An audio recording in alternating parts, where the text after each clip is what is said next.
Tanggal, baho, at nagiiwan ng aromang bango. At tara't umpisahan natin, kumuha ako ng isang pirasong napkin. Kahit anong size ng napkin ay pwedeng-pwede po. Dinerekta ko na nga itong nilapat at nilagyan ko ito ng toothpaste. Kahit paanong toothpaste na kulay ay pwedeng-pwede po. Ikalat mo nga lang ito sa parte ng buong napkin natin. Ang pawis ay natutuyo upang maging dahilan ng mainit nating pakiramdam. Dapat nagpapalit din tayo ng mas madalas. Heto nga ang simpleng solusyon na makakatulong din talaga para sa atin. Bakit din talaga nagkakaroon tayo ng mabahong amoy? Pagkatapos ko ngang ikalat yung toothpaste dito sa pinaka-napkin natin, kumuha pa ako ng blower para mas matuyo po siya, para mas maganda ring gamitin. Kabango rin talaga ng dala ng toothpaste dahil na rin sa aroma at yung sangkap na meron ng toothpaste. Kayang-kaya nito i-absorb o sumipsip din talaga ng di kaaya-ayang amoy o nagtatanggal ng baho. Pwedeng-pwede mo to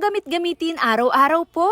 At heto nga ay simpleng solusyon para sa mabahong paa o mabahong amoy ng dala ng sapatos. Ikaw ba'y nakakaranas ng hindi kaaya-ayang amoy o pagkakaroon ng mabahong paa? Kasama na rin ang mabahong sapatos. Dahil kadalasan sa pang-araw-araw na gagamit, nagiinit, nagpapawis ang ating mga paa. Kunin mo nga ang iyong sapatos at tanggalin mo nga yung pinakaswelas nito. At dun sa pinatuyo nating napkin kasama ng toothpaste, direkta mong idikit ito. Laking tulong ang dala at makakatulong siyang makawala lalong-lalo na sa di kaaya-ayang amoy. Dahil sa pagkakaroon ng pawis na basa din ang ating medyas. Magiging dahilan upang maging mabilis ma-infect ang ating paa sa amoy din talaga, lalong-lalo na pag nakukulob sa loob ng sapatos. Init na panahon ngayon, hindi naman maiiwasan yung mapawisan o yung na-expose tayo sa bilad ng araw. At dyan din nag-uumpisa ang sanhi ng mabahong paa. Lalong-lalo na ang hindi kaaya-ayang amoy, lalong-lalo sa loob ng sapatos. Ito nga sa ating ginamit, makakatulong siyang magsipsip o magtanggal sa pawis o yung pinakaamoy sa loob ng medyas natin. Pinapanatilihin niya rin talaga ang bango. Dahil dinedeodorant nito ang yung paa, dala na rin ng toothpaste na ating nilagay. Kailangan po sa paglagay nito, dapat tuyong-tuyo na rin yung pinaka-toothpaste natin.